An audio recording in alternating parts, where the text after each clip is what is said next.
Hello everyone, and welcome back to the channel. John Owen talks about sports and movies. Thank you for checking out today's video. I always appreciate the support. Let's get into it. So today is going to be part 2 of the DCEU Reimagined, and this is going to be the second video in the series, and the movies that are going to be encapsulated in this video are going to run from Green Lantern to Justice League 2 on the timeline, and the other movies included in this video are all down below, right there in the little section, as you can see and read. But yeah, this is going to be part 2 of the series. We're going to keep going. We're just going to keep trucking. I hope you guys enjoyed the first part. I really have enjoyed making this series and everything like that. I hope you guys are enjoying it too. Make sure you leave your thoughts in the comments below, like the video, subscribe, all that good stuff. Let's get into the video. So the next movie in this series is the Green Lantern movie, and this movie is going to world build around all the Green Lanterns and everything like that, introduce, kind of the big ones and everything like that. Not Hal Jordan, I'm saving him for down the line, but our main Green Lantern of focus in this movie is going to be John Stewart.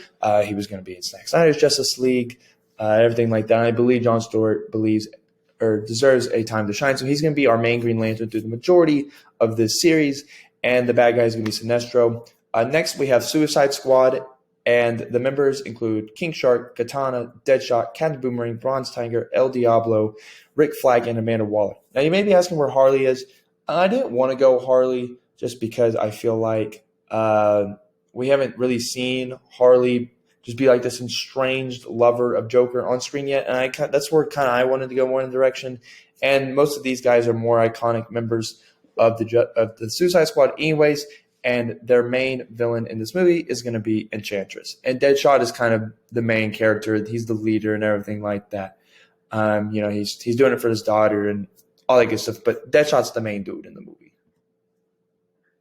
Okay, next we got the Nightwing solo movie. So this movie takes place in the past and the present after the events of Batman Nightmare and everything like that. So in this movie, this shows Dick Grayson's origins of him being an acrobat in the Haley Circus and his parents' death, and then as his time as Robin under Batman, and why he left. He left because he felt like Bruce was getting too violent, him himself was getting too violent, and he just needed a break from all that. So he leaves the role of Robin, goes to Bloodhaven, and becomes Nightwing. And when he gets to Bloodhaven, he realizes that it has been overrun by the crime organization known as the Court of Owls.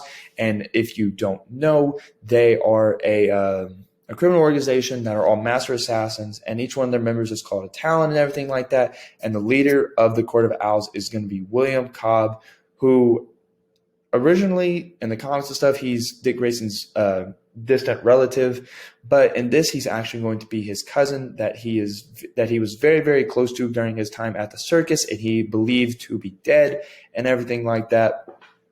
And it's going to be a very personal battle for Dick to have to beat William and beat the Court of Owls, and it's really going to submit himself as the solo hero that Nightwing truly is. Okay, next we have Batman Sons of the Night.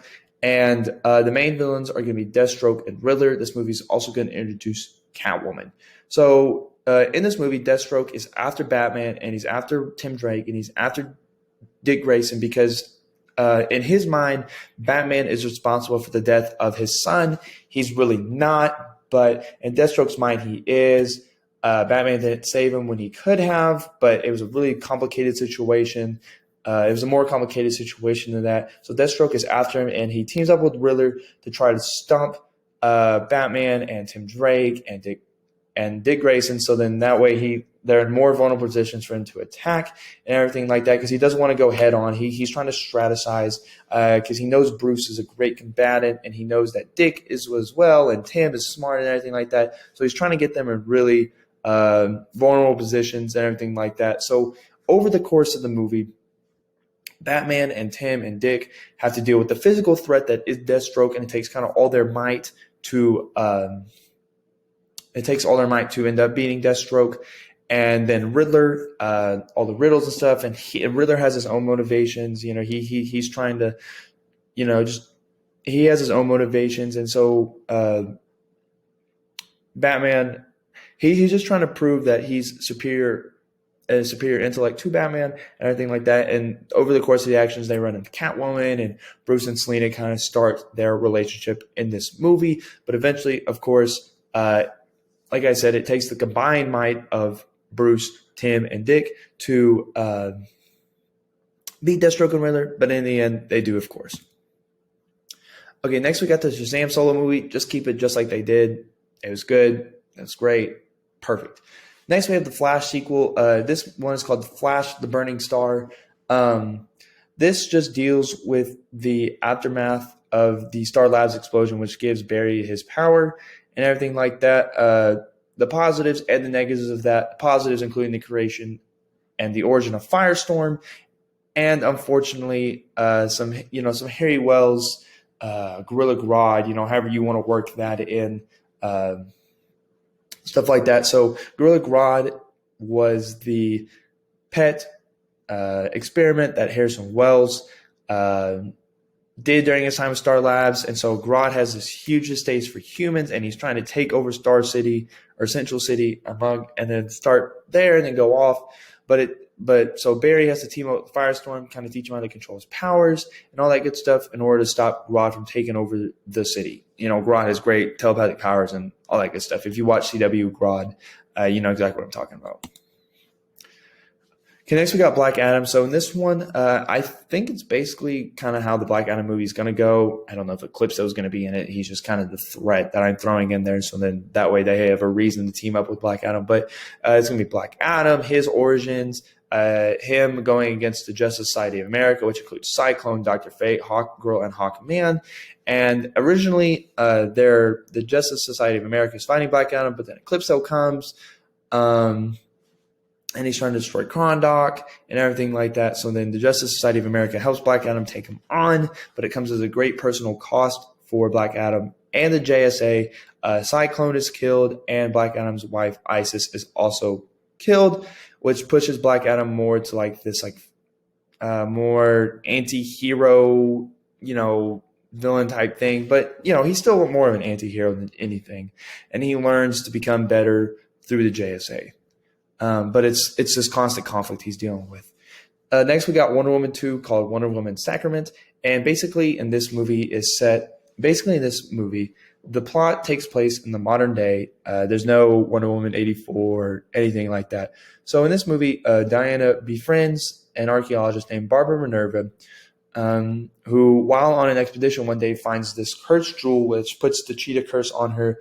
And she asks Diana for her help and Diana reveals herself to be Wonder Woman and everything like that. So Diana goes and sets out to help Barbara, but she actually, but during the movie, Barbara's getting worse and worse and worse.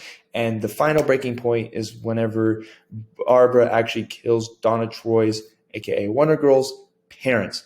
So Diana has to stop Barbara, aka Cheetah. But she's also going to help Donna Troy. So she counsels Donna Troy, takes her under her wing, but she learns that she has this great power and everything like that, great physical strength and everything like that. So she trains Donna Troy, it's the whole quintessential training montage. But during this point, Cheetah is going on a massive killing spree because now she's this apex predator and everything like that. So in the end, it takes Diana's got to go stop Barbara, but now we also have the introduction of Donna Troy. Okay, next we got Aquaman Brightest Day. This is the Aquaman sequel. So basically in this movie, Black Manta is back, and he's stronger, and he's out for revenge. He's trying to avenge his father's death, which in his mind, Aquaman let him die. But this time he's brought his estranged son, Jackson Hyde. But as they're going through, Aquaman tries to get to Jackson and tries to get to Black Manta, try to get to them or whatever. And Jackson Hyde sees that his father, who he's not really super close with anyways, he's very estranged at this point, is just like bad and everything like that. So eventually Aquaman actually recruits him and becomes Aqualad. He beats Black Manta, all that good stuff, but it really pisses off Black Manta, which that will come later on. Okay, next we have Man of Steel, Bizarro. So in this movie, Lex Luthor is more vocal about his disdain for Superman. He does not like that Superman has replaced him as kind of the lead dog in Metropolis.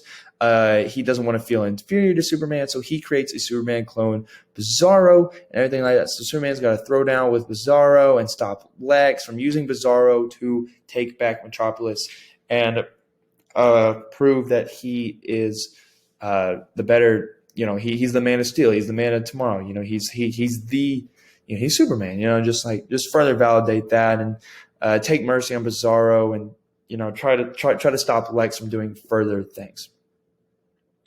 Okay, next we got Justice League Doom. So in this movie, it's going to be the Justice League, the original 6, plus Green Lantern against the Legion of Doom, the Injustice League, whatever you want to call them. But basically at this point, Lex is really, really furious that he just cannot beat Superman. He just cannot do it. So he gets together the Rogues Gallery from several of our heroes and puts them together to try to go beat the Justice League and eventually go beat Superman. So this team includes Deathstroke, Bane, Black Manta, Sinestro, Cheetah, Gorilla Grodd, Riddler, and Lex Luthor. Riddler's not really there for like a physical standpoint, but his involvement is more for a later time. Okay, so it's just them pitted against each other, and they go through their ups and downs as a team, and accepting John Stewart into the team, and just all that good stuff. But the main draw point of this movie is that we all get very interesting matchups. I think it'd be super fun to see our heroes against villains from the other heroes. So these are kind of the matchups I have set up. So we've got Superman versus Sinestro, Aquaman versus Cheetah, Wonder Woman versus Grodd, Batman versus Black Manta, Cyborg versus Deathstroke, John Stewart versus Bane, and Flash versus Lex. Okay, admittedly, there really was not a good matchup for the Flash. I think he probably wipes all these people, but so I just kind of pitted him against Lex, just kind of whatever. But I think all of the other matchups would be super interesting, super fun to watch, and I think it'd be super cool. Okay, so that's the end of part 2. I hope you guys are enjoying this. I hope you guys like that one as well. Make sure you leave your thoughts on kind of what I'm doing. Any suggestions you would have, anything you would do different, like, comment, subscribe. Check out all the related stuff. Check out part 1 if you didn't check that out. Have a great